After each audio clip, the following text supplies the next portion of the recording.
So yan na ang mga alaga natin mga kaparmer. Gumagala na sila sa bago nating nilinis na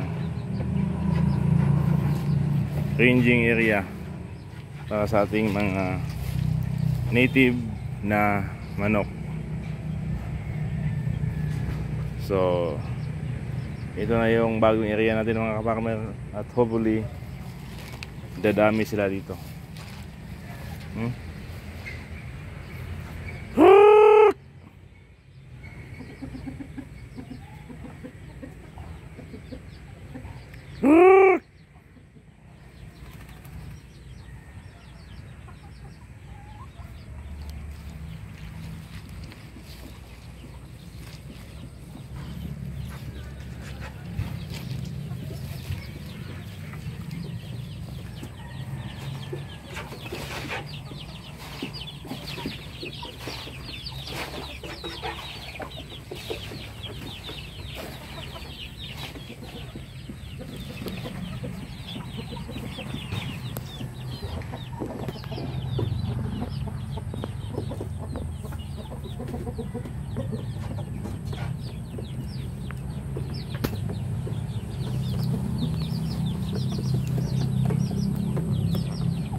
So ito, ang kulang na lang ito mga kaparmer ay lagyan natin sila ng ilaw.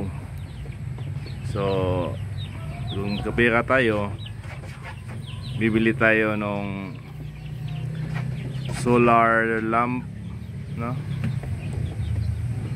Siguro mga 4 na piraso kasi na dito sa lugar na to, para sa gabi mayroon naman siyang ilaw. So yung isa naglilimlim mga kaparmer.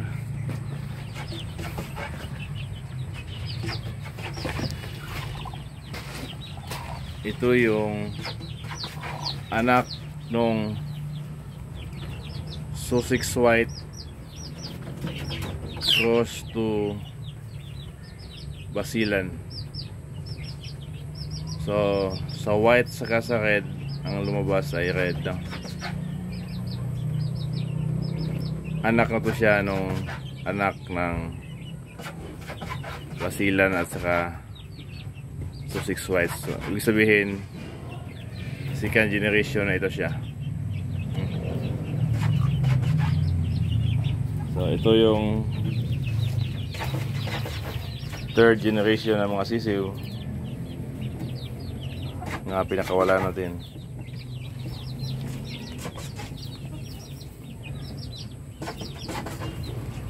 So hopefully dadami ang mga manok natin dito mga kaparmer, para meron tayong ulam at makapagbenta pa kung sakali na may bibili. Hanggang sa muli. Yan, mayroon pa palang nangingitlog ngayon, no? Isa. Yan. So nangingitlog pa lang. Hanggang sa muli mga kaparmer. Magandang umaga at magandang araw ng Sabado mga kaparmer. Happy farming. Maraming salamat.